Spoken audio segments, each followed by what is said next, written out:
and Shannon Knapp doing the honors for the first time. I'm here with the first ever and current Invicta atomweight champion, Jessica Penne. So Jessica Penne, how are you doing? I'm great, thank you for having me. So what is your background in fighting?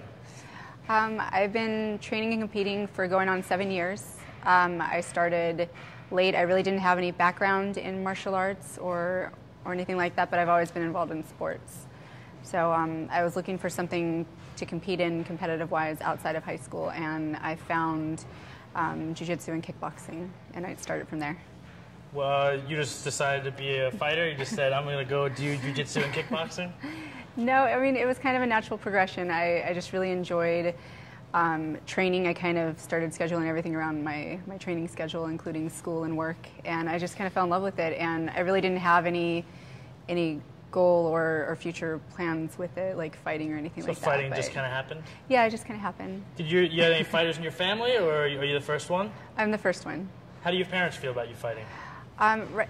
I mean, my parents are pretty supportive. They'll support anything that I do. They just want to see me happy and see me successful. At first, it was kind of a secret from my dad. Didn't want him to know, and he didn't take it very well at first. Yeah. But he sees that I'm extremely dedicated to it and driven, and it's also helped me progress in other aspects of my life. So I think he, has grown to appreciate. Does he watch you fight, or does he go to the fights? I actually have a rule: my parents are not allowed at my fights. It ruins the mental mojo. I really don't want to worry about how they're feeling and what they're going through watching me, but they're very supportive. I talked to them before and after the fight. My dad actually watched my last fight live for the first time. He had never seen me compete live before. That's a good fight to watch. You guys haven't watched that. That was badass triangle. We do the breakdown of this triangle. But what do you think about now? Female fighting is in the UFC. There's now an avenue for you guys to fight in front of the world, even though there's only the 135-pound division. How do you feel about that? Is that pretty good? Is that a step in the right direction for what you're trying to do? Absolutely. I think it's a step in the right direction. Eventually I'd like to see all of the weight classes in the UFC, but for right now, I think we have 2 women that are great representatives of the sport, and I'm really, really looking forward to it. I think it's been a long time coming, and people said that it would never happen, and I'm just really excited. So the 2 women she's talking about is Ronda Rousey and Liz Carmouche. Ronda Rousey, what are your thoughts on her as a fighter and as a person, and what she does for the sport?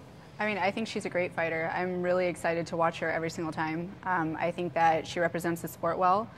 I think that she's done great things for the sport and recognition. And I mean, if it wasn't for her, there wouldn't be women in the UFC. Even though it is only one weight class, and even though it's only one fight, it's a huge step for women's MMA. Any prediction on how that fight's going to go down? No, I don't know, but I'm just really excited to. You don't think an armbar? No, I'm I'm a fan of both women, and I mean, win, lose, or draw, I just want to see a good fight, and I'm just rooting for both of them. I want to see both of them do well. So are there any drawbacks of being a female fighter? Any drawbacks of being a chick that fights? I mean, it's not that popular.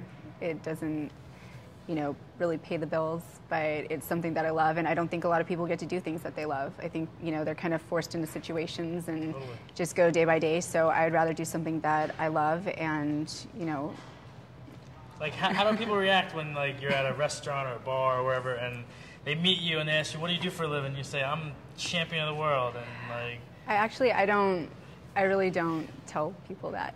What do you tell them what you do? I mean, if they ask if that comes around, then I say, I compete, I train, I do this and that. But nobody really believes that I fight anyways, Well, I'm kind of small. You're a small girl, you're a very pretty girl. It's tough to see that you're top 10 pound-for-pound fighter in the world, and, it's tough to connect those two.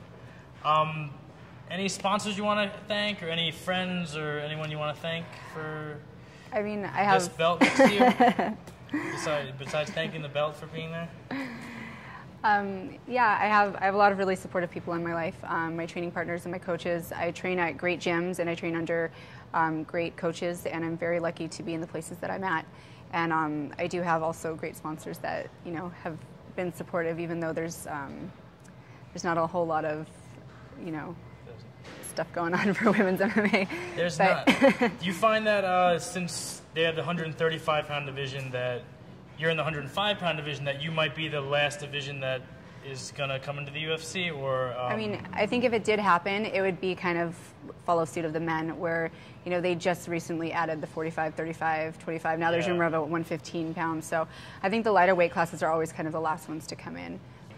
I mean, at 105, 105 is competitive. 105 is competitive. You see a lot of girls that were competing at 115, like myself, that walked around at that weight, but just didn't have anywhere to go and were forced to, you know, compete against people that were cutting weight. So like most girls I know probably walk around like 110 to 120, and not like the 135 or 145, the weights that we have in the UFC.